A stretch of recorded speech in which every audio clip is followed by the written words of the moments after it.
Hey y'all, it's Katie. Since I haven't been doing any TBRs or book hauls, I thought I'd give y'all a little heads up of all of the books that I want to read by the end of summer.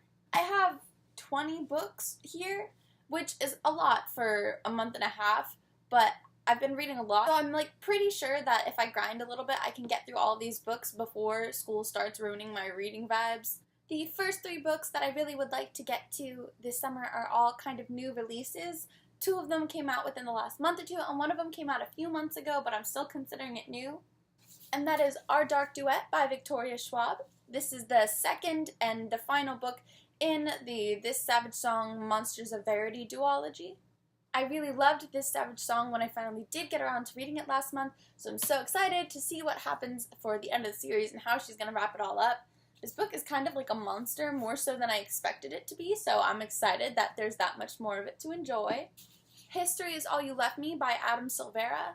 From what I've heard, this book is amazing. I've seen it on at least 5 different best books of all time, books that everyone should read videos, so I'm definitely looking forward to it. I know that it's about loss and grief and all of those emotions that go along with losing a person. So I'm really excited to read this. I love this kind of contemporary. Contemporaries where people are kind of facing the aftermath of someone's death are some of my absolute favorite. So I'm definitely really excited to finally get around to reading this, especially because I've heard so many great things about Adam Silvera, and I haven't read anything by his yet. I know, I suck. Then is One of Us is Lying by Karen McManus. This book has basically been sold to everyone everywhere as The Breakfast Club with murder.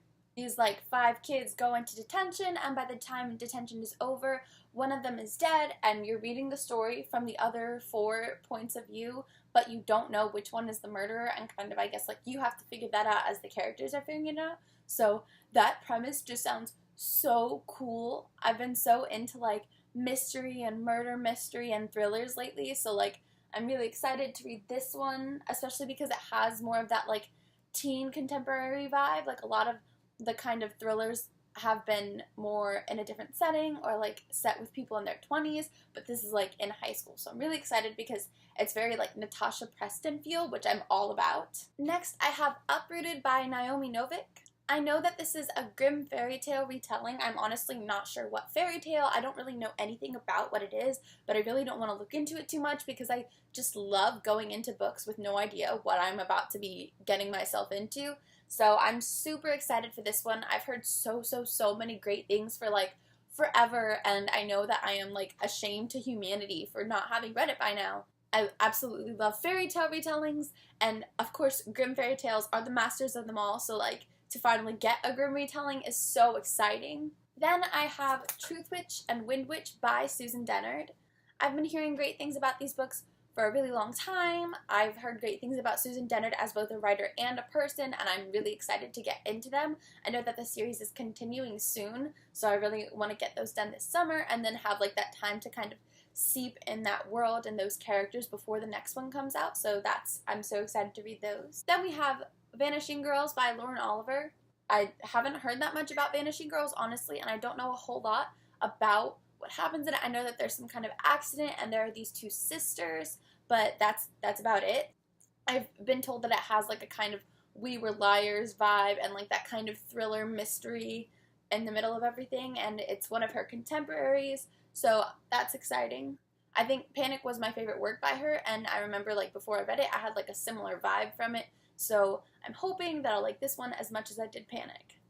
Next, I have Annabel Lee by Mike Napa. This is kind of almost a retelling of how Annabel Lee herself came to be. I guess this girl's uncle has her kept in a bunker all alone, and she doesn't really know why he put her in a bunker. There's no war or natural disaster that she knows of. He just randomly abducted her and stuck her in a bunker. In vain, there's some private investigator who has to find someone, and it's not really clear whether it's she's trying to find Annabelle or Annabelle's uncle, or if they're totally unrelated and their paths are just gonna cross, or what. But again, it looks really thrillery, and I love the cover, and with Lady Midnight going on, I just need something to get the Annabel Lee. Next up, we have The Toymaker's Apprentice by Sheree Smith. So this is kind of like a Nutcracker origin story, and I'm so excited to read it. Anna and I were like at these used bookstores while I was visiting her, and this one had a bunch of copies of this, and we were like, oh my god, that looks awesome, and the cover is so pretty, and I'm so excited to read this. I don't really know if it's more middle grade or YA, like honestly, I know nothing about this book. I'm so excited, like this sounds so good. The next book that I have for y'all is Daughter of Deep Silence by Carrie Ryan. This one, it's kind of hard to explain. It sounds super cool, so I'm just gonna like read you the back and the inside flat thing. I am the daughter of murdered parents. I am the friend of a dead girl. I am the lover of my enemy, and I will have my revenge. In the wake of the deadly devastation of the luxury yacht Persephone, just 3 souls remain to tell its story, and 2 of them are lying. Only Frances Mace, rescued from the ocean after torturous days adrift with her dying friend Libby, knows that the Persephone wasn't sunk by a rogue wave, as survivor Senator Wells and his son Gray are claiming. It was attacked. Doesn't that sound so cool? I'm so excited to read this one. The cover, even though it's not like my favorite cover ever, it just has like a really interesting feel. Like I just kind of like that. And I like the premise. The back is just so dramatic. I really like it. I'm excited. Next up, I have the Lost Voices trilogy by Sarah Porter. Then I have one more that's going to be in this video. Like, I'm just all about the mermaids lately. Like, because I've loved mermaids since I was, like, yay big. And then I just realized a couple weeks ago, I was like, other than Emily Winsnap when I was, like, 6, like, I've never read mermaid books. So, here we are. We're making up for lost time. I know, like, nothing about the premise of these other than, like, there are mermaids. So I'm ready. Next up, I have The Murder Complex by Lindsay Cummings. Now, I remember years ago seeing Sasha rave about this book for, like, forever. Like, she was obsessed with this in all of her videos. And then now, you know, Sasha's writing a book with Lindsay. Like, they're writing Zenith together, and it's coming out in January. And so I'm just so excited for that. So to prep, I was like, oh, like, I should get to know Lindsay. Because, like, obviously I'm already a fan of Sasha. But I want to, like, be a fan of them both before I head into this book that they've both collaborated on, like, that is their mutual work. Like, I want to get to know her, since I'm not, like, a follower of her on, like, BookTube or anything. I wanted to, like, get into her writing, especially because this sounds so creepy and so cool. I guess there's literally a complex about murder, and they control stuff, and there's murder, and it's really creepy, and it's really good. Next up, I have Flame in the Mist by Renee Audier. I promised I have the jacket somewhere in the tornado that went through my sister and I's room called My Sister. Flame in the Mist was fed to me forever ago as a Mulan retelling, but I've since been told that it's set in Japan and has nothing to do with or no similarities to Mulan. Like, there's just a girl who gets attacked on the way to her arranged marriage, and then she dresses up like a dude, but, like, not to save her father or join the army. Like, it's totally different, and it's set in Japan. So, not a Mulan retelling.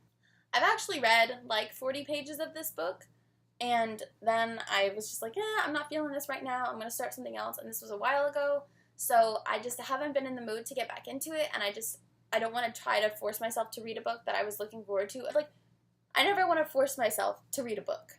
I'm hoping that the inspiration will strike and I can read it before the summer ends, because I am really excited for this. Renee Audier is the author of The Wrath and the Dawn duology, which I love. I just read that recently over this summer, and it was one of the best reading experiences I've ever had. So I'm hoping that this will live up to that hype. I know I've heard really mixed reviews about it, so I'm kind of nervous. Also, it has the, like, crinkly pages. Like, I don't know if you had the same covers as me for, like, Series of Unfortunate Events, but where it's, like, different. Yeah. Next, we have Night Circus by Erin Morgenstern. Okay, this has been, like, a must-read for years, and I haven't read it. I know when, like, Caraval was getting all big, everybody was like, oh, it's great for fans of the Night Circus. And I was like, that would be an awesome, like, helpful thing if I knew if I was a fan of the Night Circus. A really solid book, honestly. Like, it looks kind of small, but it's really heavy, so I think the pages must be really thin. I don't know what it's about. I know there's a carnival, night circus, and I think there's, like, romance and stuff. I'm not totally sure.